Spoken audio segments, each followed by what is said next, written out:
इस चैप्टर में जो भी थ्योरी पढ़ेंगे, हाय ऑब्जर्वेशन,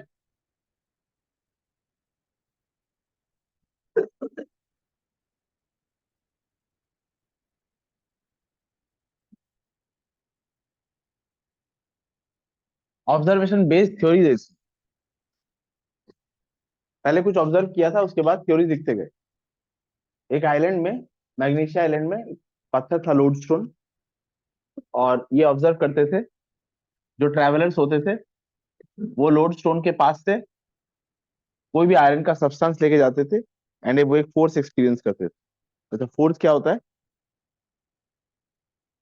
हाँ, फोर्स क्या होता है?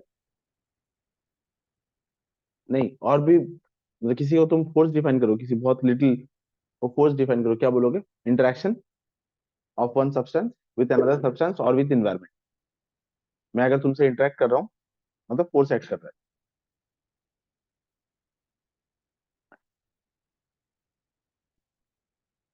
ये एक सब्सटेंस, ये एक बॉडी, ये एक दूसरी बॉडी, इनमें कोई फोर्स एक्ट नहीं कर रहा है। अच्छा, अब क्योंकि ये आपस में इंटरेक्ट कर रहे हैं, तो इसमें एक फोर्स एक्ट कर रहा है। देखो, इंटरेक्शन फोर्स बेसिकली इंटरेक्शन है किसी भी दो ऑब्जेक्ट में। मेरा किसी ऑब्जेक्ट के साथ हो सकता है, मेरा एनवायरनमेंट के साथ इंटरेक्शन भी फोर्स ही कहते हैं। अर्थ, ये एक दूसरा ऑब्जेक्ट, ये अर्थ, टू बॉडीज। अच्छा, ये इसके साथ इंटरेक्ट करेगा तो फिर इसमें क्या लग जाता है? Gravitational force. Force basically interaction. वैसे लोड स्टोन के पास से जब भी कोई आयरन सब्सटेंस लेके जाते थे, तो एक इंटरेक्शन होता था, और हम कहते थे एक फोर्स लग रहा है। एक इस जो ब्लॉक, ये जो पहाड़ था, ये जो पत्थर था, ये जो पूरा कॉम्पोजिशन है, इसका नाम दिया गया था load stone.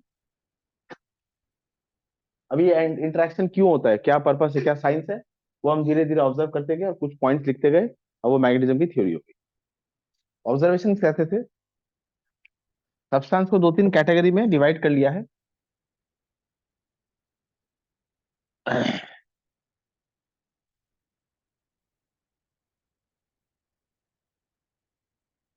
Paramagnetic, diamagnetic, ferromagnetic.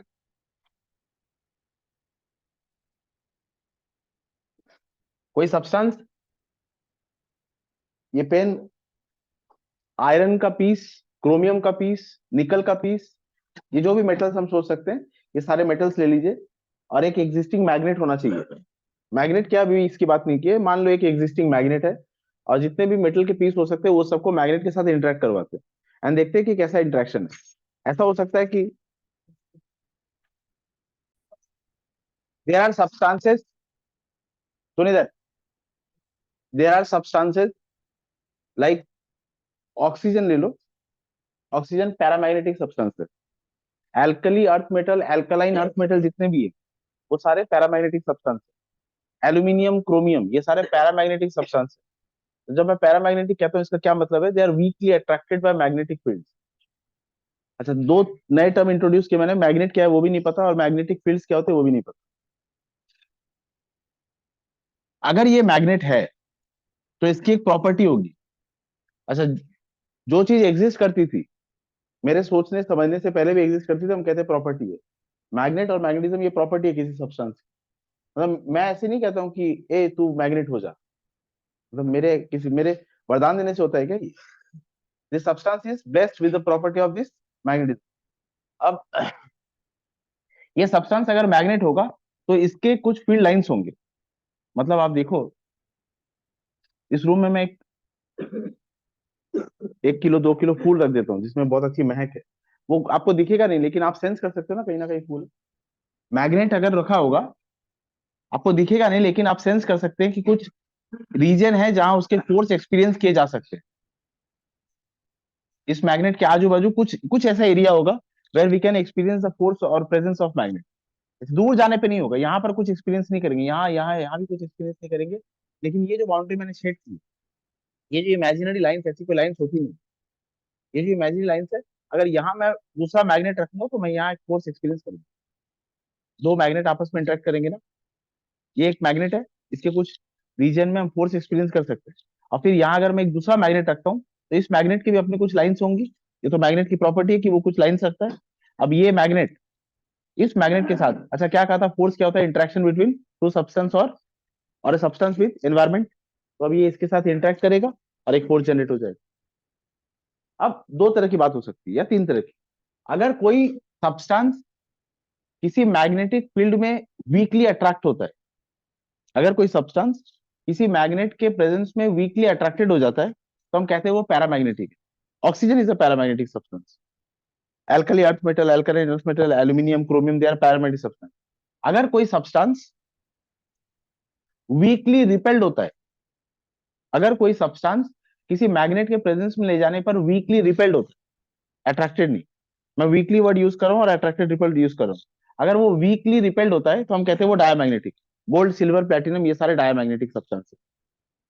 लेकिन नीफे, निकल और आयरन, कोबल्ट, अगर इनको मैग्नेट के प्रेजेंस में ले जाते हैं, they are strongly attracted by magnetic fields, strongly, and we say दो सब्सटेंसेस आर फेरोमैग्नेटिक सब्सटेंसेस। ये जितने भी मैग्नेट्स हम बनाते हैं ना, ये सारे नीफे होते हैं, निकल फिर और आयरन होते हैं, ये जो मैग्नेट्स हम बनाते हैं।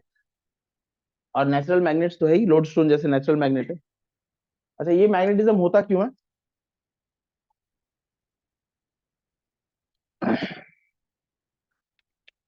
हम बात किसकी कर रहे हैं, मेटल्स की बात कर रहे हैं ना। मैंने जितने भी सब्सटेंस अभी लिए नाम, एक ऑक्सीजन को छोड़ दो, बाकी एल्यूमिनियम कहा, क्रोमियम कहा, alkali earth metal, alkaline earth metal, gold, silver, platinum, chromium, ये सारे मेटल्स हैं। ये सारे इलेक्ट्रॉन्स से बने होते हैं। मेटल्स के अंदर इलेक्ट्रॉन्स होगा, वो भी खूब सारे इलेक्ट्रॉन्स होंगे, लूजली बाउंडेड इलेक्ट्रॉन्स, सभी तो मेटल्स है। अच्छा, ये एक एक इलेक्ट्रॉन को ऐसे दिखा रहे हैं और एक दूसरे इलेक्ट्रॉन को ऐसे दिखा रहे हैं। ये एक इलेक्ट्रॉन और इसकी एक मैं बॉक्स बना रहा हूँ, ये एक डोमेन है। मतलब इलेक्ट्रॉन्स का अरेंजमेंट मेटल में कैसे हो रहा है उसको दिखा रहा हूँ। कौन डिसाइड करता है कि पैरामैग्नेटिक होगा कि डायमैग्नेटिक होगा कि फेरोमैग्नेटिक होगा? आयरन की प्रॉपर्टी है कि वो एक मैग्नेटिक फील्ड के प्रेजेंस में एक इलेक्ट्रॉन और उसको एक सर्कल बना रहे हैं, इसको कहते हैं एक डोमेन है। मतलब इलेक्ट्रॉन का एक स्पेस, इलेक्ट्रॉन जो स्पेस ऑक्यूपाई करता है। अब मैग्नेटिक फील्ड के प्रेजेंस में ये इलेक्ट्रॉन्स के डोमेन कैसे अरेंज हो रहे हैं, ये सब्सटेंस की प्रॉपर्टी, हर सब्सटेंस की प्रॉपर्टी होती है, वो कैसे अरेंज होंगे। बेस्ड ऑन दिस अरेंजमेंट, ऐसा हो सकता है या तो वो वीकली अट्रैक्टेड है, या वो वीकली रिपेल्ड है, या वो स्ट्रांगली अट्रैक्टेड है। फिर इसमें भी बहुत सारी प्रॉपर्टी आ जाती है, फेरी मैग्नेट, एंटी फेरी मैग्नेटिक, इसमें प्रॉपर्टी है, पर हम ब्रॉडली इसी को पढ़ेंगे। लिखो, paramagnetic substance, those substances which are weakly attracted towards magnet. O2, alkali metals, alkaline earth metals,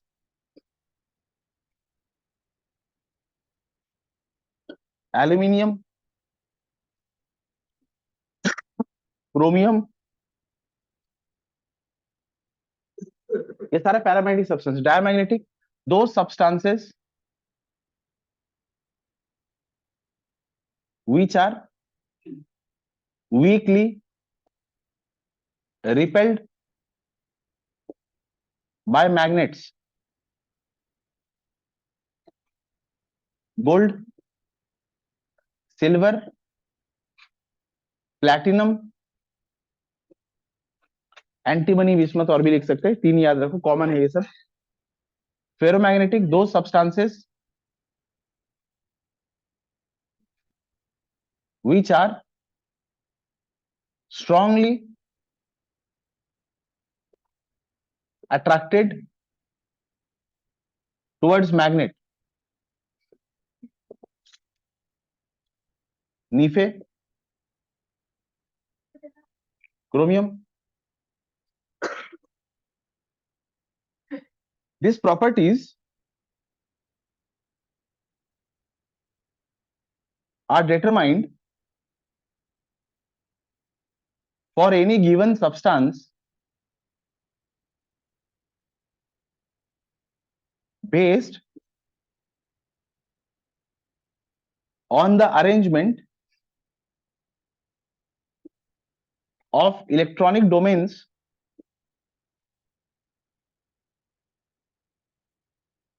in the substance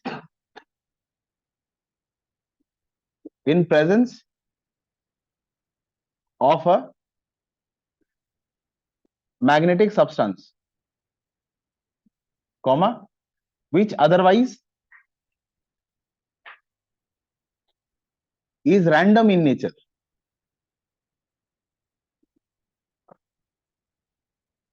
इसका क्या मतलब बच्चों, ये ला जो लिखिए इसका मीनिंग समझ लो, फिर नोट्स बना लेना। कोई एक सब्सटेंस और उसके अंदर इलेक्ट्रॉनिक जो डोमेन्स होंगे वे रैंडम होते हैं, कोई ऑर्डर नहीं, कुछ नहीं, नथिंग।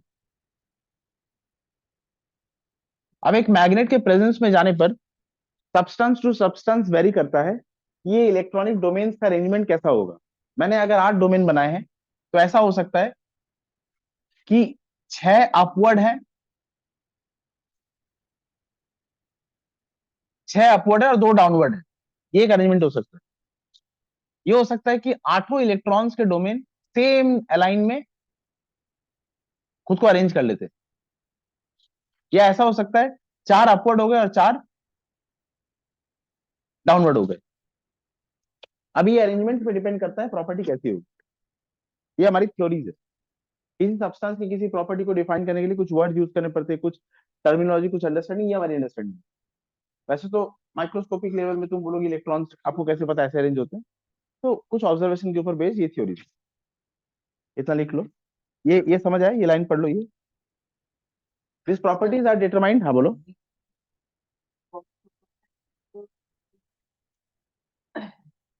ये एक मैग्नेट है, अच्छा ये भी देख लो, पहले ये लिख लो फिर उसको समझा देता हूँ। ऐसे सुनो, एक एक मैग्नेट लेते हैं। फिलहाल आप ऐसा मानेंगे मैग्नेट में मैग्नेटिक फील्ड लाइंस होती है जो नॉर्थ पोल से निकलती है और साउथ पोल में टर्मिनेट होती है। It merges to south pole, emerges from north pole. ये नॉर्थ पोल से इमर्ज होती है और साउथ पोल में मर्ज हो जाती है। अब एक गोल्ड का टुकड़ा ले लीजिए, एक स्प्रिंग बैलेंस लेते हैं और इसमें एक गोल्ड का टुकड़ा लेते हैं। इसको पहले एयर में वेट कर लेंगे, weight of gold in air W1, और फिर इसको मैग्नेटिक फील्ड लाइन के पास ले आएंगे। अच्छा वेट, अगर मैग्नेटिक फील्ड लाइन में इंट्रोड्यूस करने के बाद, सपोज मैं इसको यहां ले आता हूं, अब ये मैग्नेटिक फील्ड लाइन के प्रेजेंस में आ गया। अब इसका वेट चेक करता हूं, सपोज ये 10 ग्राम था और अब ये 9.8 हो गया, 9.8 ग्राम वेट, वेट मेजर कर रहा हूं। बताइए अट्रैक्शन हुआ है कि रिपल्शन हुआ है? रिपल्शन हुआ है ना। स्प्रिंग,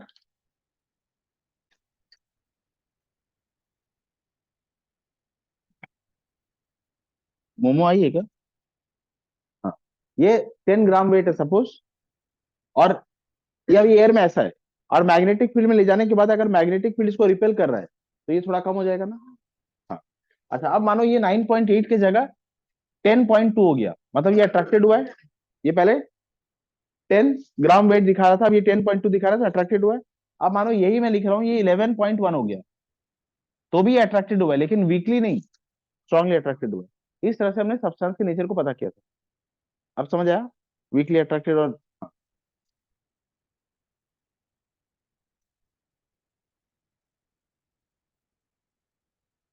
दो तीन बात और पढ़नी है।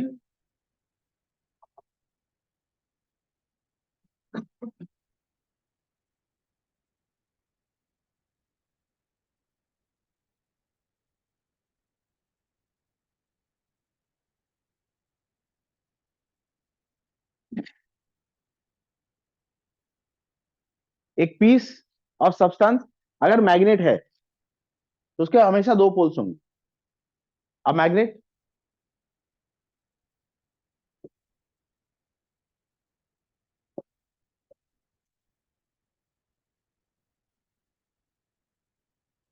अच्छा इसमें कीवर्ड कौन सा है?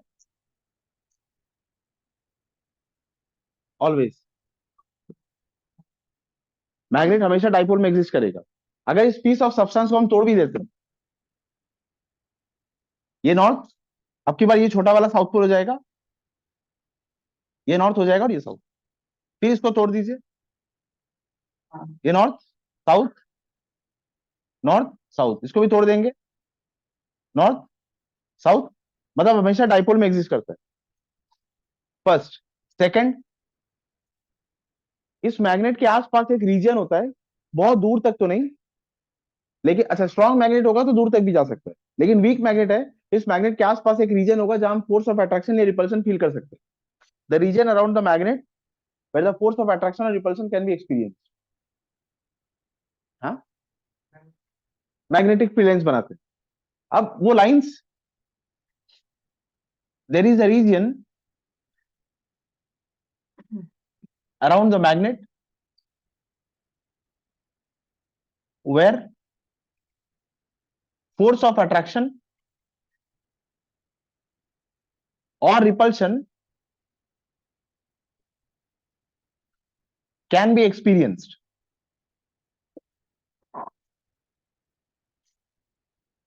Third, there are imaginary lines around magnet having certain observed characteristics. Number A, 3 number point के सब पॉइंट्स लिख रहे हैं। Magnetic field lines always emerges from north pole and merges to south pole outside the magnet. Outside the magnet, they emerges from North Pole and merge to South Pole. Inside the magnet, they run from South Pole to North Pole. इसके लिए हम क्या लिख सकते हैं? इस line में कोई ब्रेक नहीं है, ये नॉर्थ पोल से निकलना शुरू हुआ, साउथ पोल में टर्मिनेट किया, और फिर अंदर साउथ पोल से नॉर्थ पोल चल रहा है। अच्छा ये लाइन में ऐसे भी बना सकता था, पर ऐसी नहीं होती, ये हमेशा कर्व लाइंस होती है। मैग्नेटिक फील्ड लाइन और ऑलवेज कर्व लाइन, ये क्लोज्ड है और ये कंटिन्यूअस लाइन होगी, इसमें कोई ब्रेक नहीं होगा, ये पहली कैरेक्टरिस्टिक है। Magnetic field line outside the magnet emerges from north pole and terminates to south pole. Inside the magnet, it runs from south pole to north pole. This suggests they are closed continuous line. अब ये curved होती है, straight line नहीं होती। ये क्या कहा था मैंने? मेरे अंडरस्टैंडिंग के पहले, मेरे पढ़ने से पहले भी लाइंस एग्जिस्ट करती थी, फिर बाद में मुझे पता चला कि ऐसी होती है। हाँ वो बता रहा हूँ मैं, उस पर आ रहा हूँ। ऐसा नहीं है कि हमें किसी चश्मे को पहनने के बाद ये लाइंस दिखेंगी, ऐसा बिल्कुल भी नहीं। फिर हमने मैग्नेट्स यूज किए, आ रहा हूँ उस पर, वो हम करेंगे क्लास में। हमने मैग्नेट्स यूज किए और पॉइंट्स लगाते गए तो हमें पता चला ये कर्व लाइन है। फिर बाद में आयरन फाइलिंग से पता चल गया था कि ये कर्व लाइन सी होती है। इसके लिए मैं क्या लिख सकता हूँ? सी क्लोज्ड के लिए, सी कंटिन्यूअस के लिए, और सी कर्व्ड के लिए।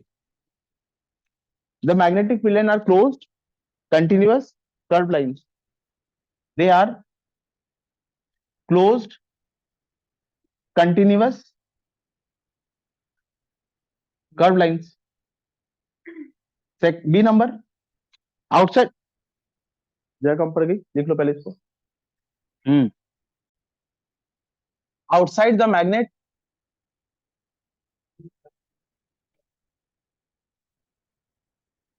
magnetic field lines run from magnetic field line run from north pole to south pole, whereas inside the magnet it runs from south pole to north pole. Number C point, ये vital point है, इसमें दो question आते हैं। Line है, no two magnetic field line can never intersect. No two magnetic field lines can never intersect. No two magnetic field lines, two magnetic field line can intersect. No two magnetic field line can never intersect. ऐसा क्यों होता है? अगर, सुनो इधर, बात मत करो। ये एक मैग्नेटिक फील्ड लाइन है और ये एक दूसरी मैग्नेटिक फील्ड लाइन है, ये तीसरी है। इस तरह से इधर भी कुछ बना देते हैं। डायरेक्शन कैसे बनाएंगे? नॉर्थ पोल से ये लाइंस निकलती है और साउथ पोल में ये लाइन टर्मिनेट होती है। नॉर्थ पोल से ये लाइंस निकलती है और साउथ पोल में ये लाइन टर्मिनेट होती है। अगर आप यहाँ नॉर्थ पोल नहीं लिखते और लाइंस को ऐसे बना देते तो ये मेरे लिए अंडरस्टूड होगा कि नॉर्थ पोल है, बाद में लिखो चाहे ना लिखो। और ये टर्मिनेट हो रही है तो ये मेरे लिए साउथ पोल होगा। अब ये दो लाइन आपस में कभी इंटरसेक्ट नहीं करेगी। मैग्नेटिक फील्ड लाइन का इस कर्व लाइन के ऊपर मैग्नेटिक फील्ड लाइन का डायरेक्शन क्या है? ये कर्व लाइन है, इस पॉइंट पे मैग्नेटिक फील्ड लाइन का डायरेक्शन क्या है? इस पॉइंट पे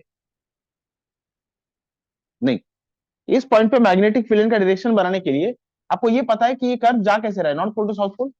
इस पॉइंट पे आप एक टेंजेंट बनाएंगे। टेंजेंट का एरो हेड जिस तरफ डायरेक्ट कर रहा है, इस पॉइंट पे मैग्नेटिक फील्ड लाइन का डायरेक्शन वहां है। फिर अगर यहां लिखोगे तो ये टेंजेंट इस तरह से होगा। फिर अगर यहां लिखोगे तो ये टेंजेंट का डायरेक्शन इस तरह से होगा। ये टेंजेंट का डायरेक्शन इस, देख समझे ये कर्व लाइन क्यों होती है? इस पॉइंट पे अगर मैं लिखूंगा तो मैग्नेटिक फील्ड का डायरेक्शन ऐसा है। अब ये क्योंकि ऐसा इस तरह से घूमता है, कर्व लाइन बन जाती है। अब अगर मैं कहता हूं दो मैग्नेटिक फील्ड आपस में इंटरसेक्ट होगी, ये मैग्नेटिक फील्ड ऐसे जा रही थी और ये मैग्नेटिक फील्ड ऐसे आ रही है। अच्छा, इस पॉइंट पे अगर मैं टेंजेंट बनाऊंगा तो वो इस तरफ जाएगा, और अगर मैं इस पॉइंट पे इस लाइन के लिए टेंजेंट बनाऊंगा तो वो इस तरफ आएगा ना। मतलब एक पॉइंट जहां अगर दो मैग्नेटिक फील्ड इंटरसेक्ट कर जाती है तो वहां दो टेंजेंट बनेंगे और दोनों टेंजेंट का डायरेक्शन अलग अलग होगा।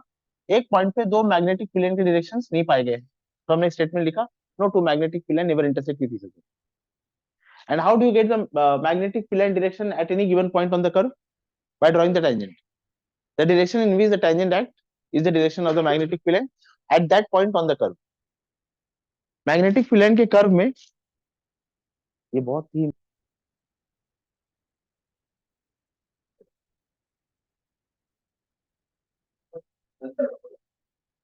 the direction at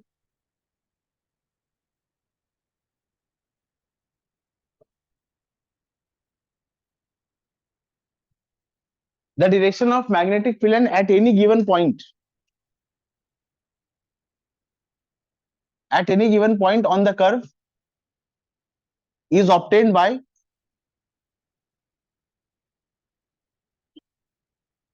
drawing a tangent at the point on the curve, comma, the direction of tangent gives the direction of magnetic field।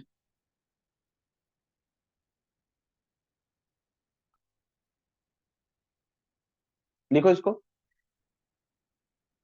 अच्छा, इस पॉइंट पे अगर मैं मैग्नेटिक फील्ड का डायरेक्शन पता कर रहा हूं तो ये टेंजेंट है। ये सी नंबर पॉइंट लिखो।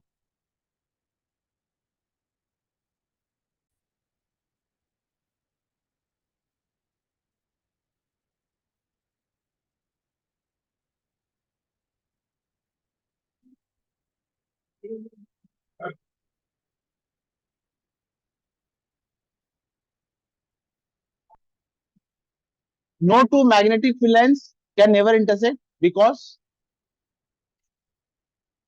at the point because at the point of intersection two tangents can be drawn giving two different direction for the same point on the curve which is not possible.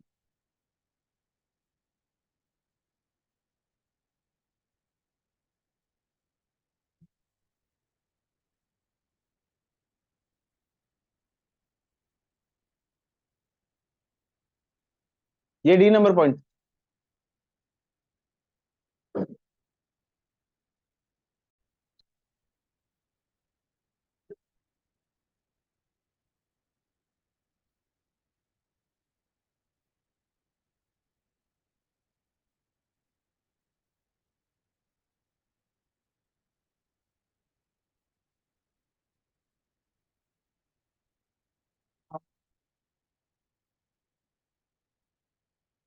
Magnetic field lines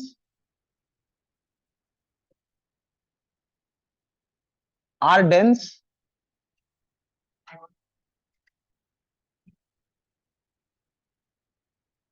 magnetic field lines are dense near the magnets.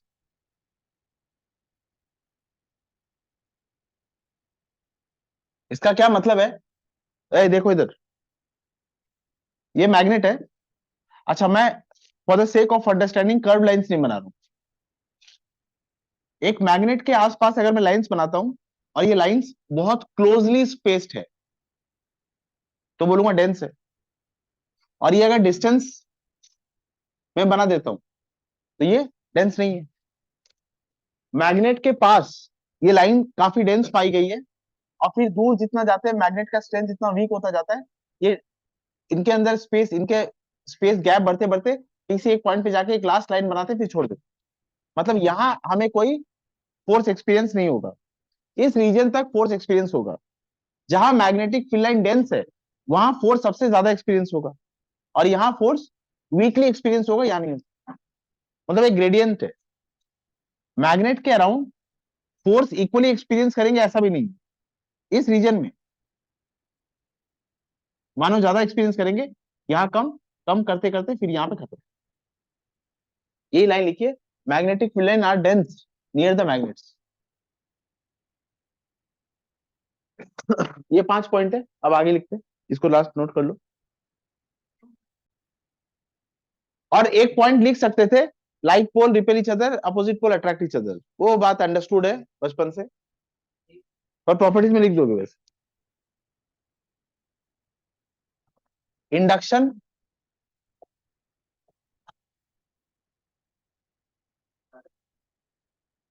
Precedes attraction. और एक बात हमें पढ़नी है, repulsion not attraction is the surest test for magnetism. याद है ये?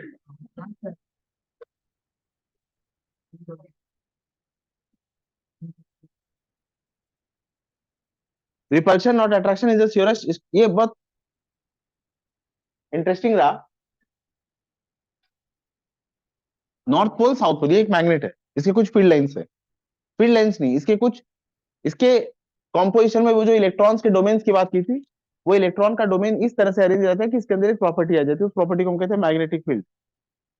अब यहां मैं एक मैग्नेटिक सब्सटेंस रखूंगा, या तो आयरन, फेरोमैग्नेटिक, या कोबल्ट, या निकल, इनमें से कुछ। मतलब ये ऐसे सब्सटेंस है जिनके इलेक्ट्रॉनिक डोमेन्स रैंडमली अरेंज्ड हैं, लेकिन किसी मैग्नेट के पास आने पर ये किसी डायरेक्शन में अलाइंड हो जाते हैं। इनके अंदर इलेक्ट्रॉनिक अरेंजमेंट रैंडम होता है, बट कोई मैग्नेट को पास में रखने पर उनके इलेक्ट्रॉनिक अरेंजमेंट में एक प्रॉपर अलाइनमेंट आ जाता है, और हम कहते हैं इसके अंदर मैग्नेटिज्म प्रॉपर्टी आ गई। इसके अंदर मैग्नेटिज्म की प्रॉपर्टी है नहीं, आ जाएगी। इसके अंदर मैग्नेटिज्म की प्रॉपर्टी है, ये कहलाएगा permanent magnet.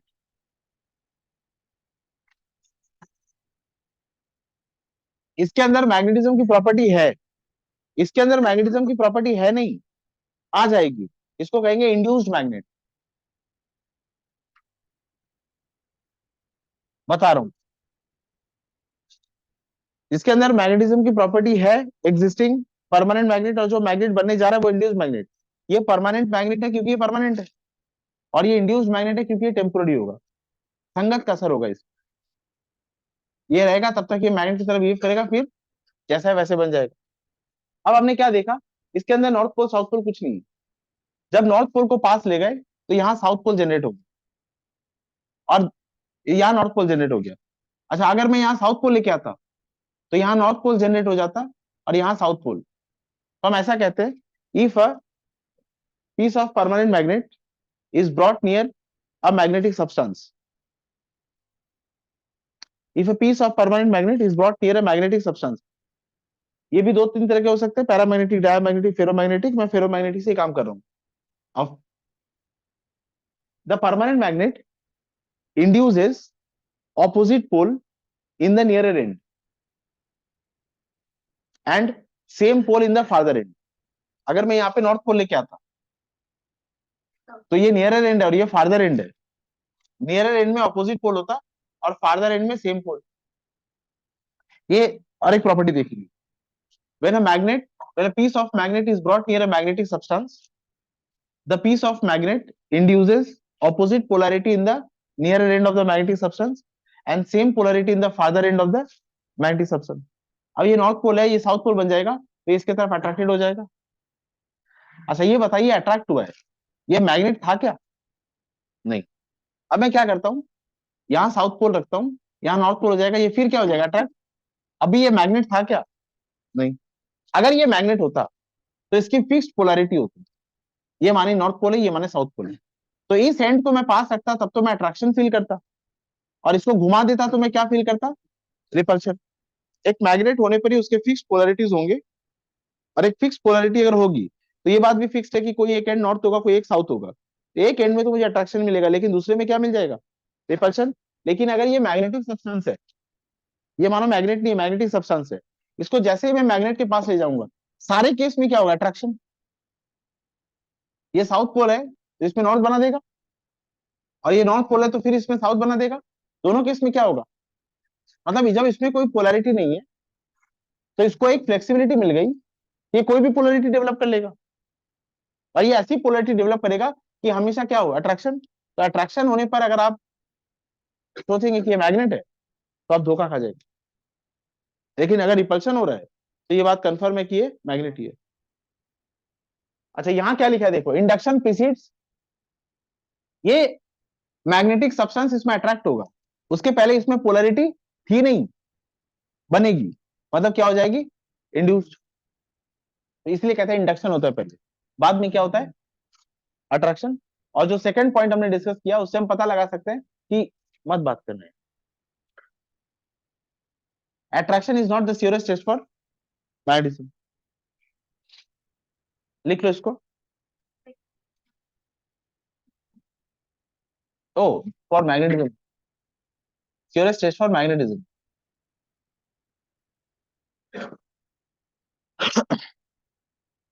North pole, south pole, ये एक मैग्नेटिक सब्सटेंस है,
देखो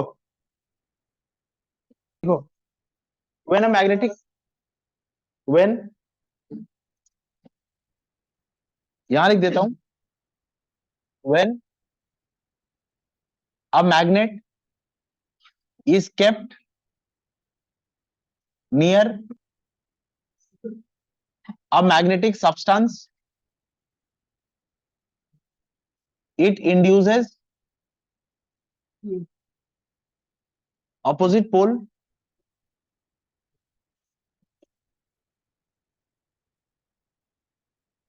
in the nearer end.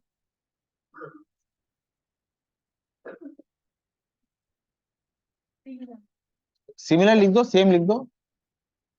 अच्छा, similar pole in the farther and.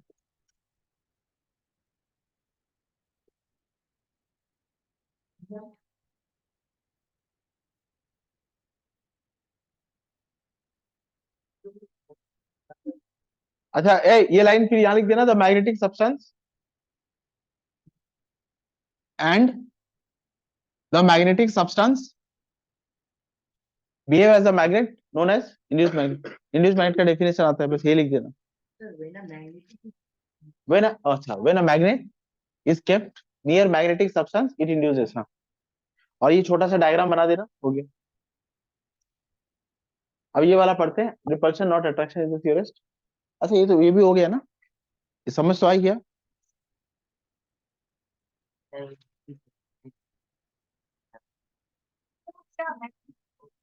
हम्म, देखो drawing of magnetic field lines. ए, लिखो।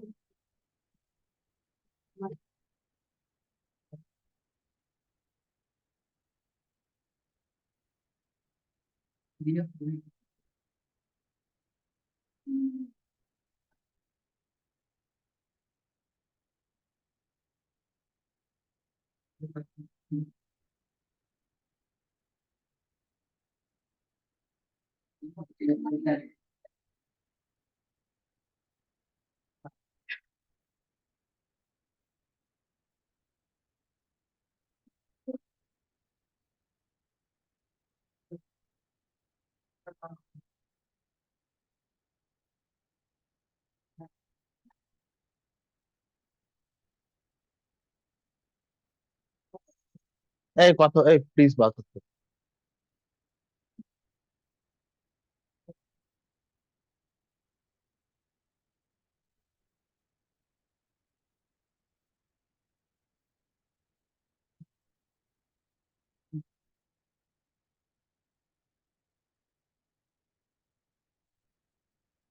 हाँ, मैग्नेटिक फील्ड लाइंस की जो प्रॉपर्टीज पड़ी, मैग्नेटिक फील्ड लाइंस बनाते हैं।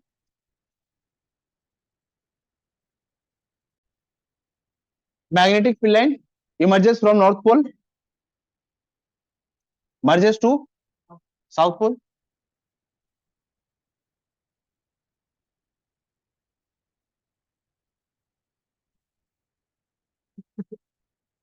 ये लाइन कैसे होगी, नॉर्थ पोल से इमर्ज करती है। यह एक लाइन, ये एक लाइन, ये एक लाइन,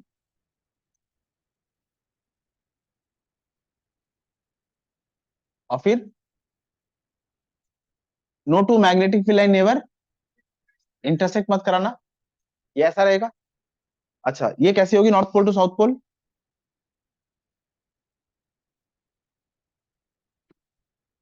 ये लाइन कैसी होगी,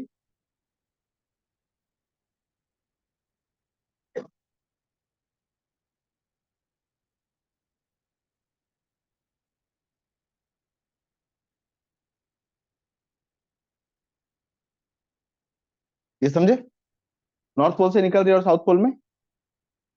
अच्छा, इसकी लाइंस बनाइए।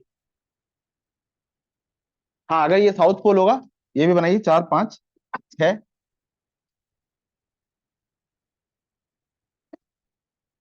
साउथ पोल, साउथ पोल, ये दोनों बनाइए आप।